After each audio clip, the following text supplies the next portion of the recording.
What if you finally got everything you wanted and still felt empty? The money, the title, the house, the applause, the image people admire, but deep down you still feel like something is missing. That is the danger nobody talks about, because success can give you what you want, but fulfillment comes from living what you were made for, and there is a big difference. Some people win on the outside but lose themselves on the inside. They build the business but lose their peace. They get the attention but lose their joy. They chase the next achievement but never ask the deeper question, is this actually who I am called to become? That is why the inner game matters. Because if you cannot master your mind, your emotions, your energy, and your focus, then even success will not satisfy you. You will just carry the same emptiness into a bigger room.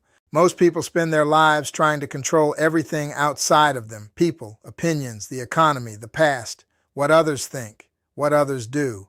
But freedom does not come from controlling the world. Freedom comes from growing until the world can no longer control you. That is the real power, not a problem-free life, a stronger you. Because problems are not proof that something is wrong with you. Problems are proof that life is inviting you to grow. No responsibility, no problems, no dream, no resistance, no mission, no challenge. So stop asking, why do I have problems? Start asking, what is this problem trying to build in me? Because the challenge that frustrates you may be the same challenge developing the strength you prayed for. Your past may explain you, but it does not have permission to define you. What happened to you may have been painful. It may have been unfair. It may have shaped you, but it does not have to own you. Your biography is not your destiny. The past only becomes your future when you keep living there. And some of us are trying to drive forward while staring through the rearview mirror. That is why we keep crashing into the same patterns. At some point, you have to say, I cannot change what happened, but I can decide what happens next.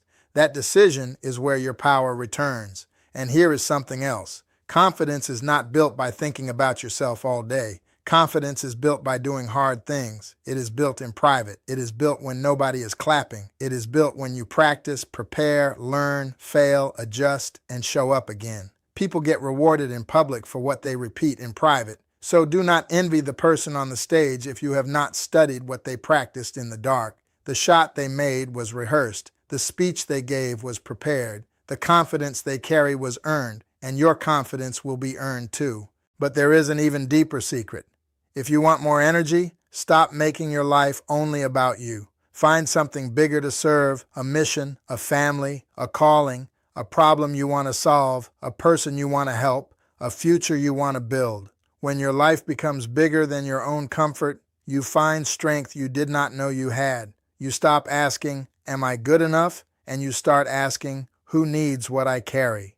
That shift changes everything, because fulfillment does not come from getting more. It comes from growing more and giving more. Progress makes you feel alive. Giving gives your progress meaning. So today, do not just chase success. Ask yourself, what am I growing into? Who am I serving? What am I practicing in private? What problem is training me? What part of my past am I still letting drive my future? Because the outer game will never be stronger than the inner game. If your mind is weak, success will expose it. If your emotions are unmanaged, pressure will reveal it. If your mission is unclear, achievement will still feel empty. So win inside first. Take back your focus. Raise your energy. Feed your mind. Practice in private. Serve something bigger and keep growing, because success is getting what you want, but fulfillment is becoming who you were made to be.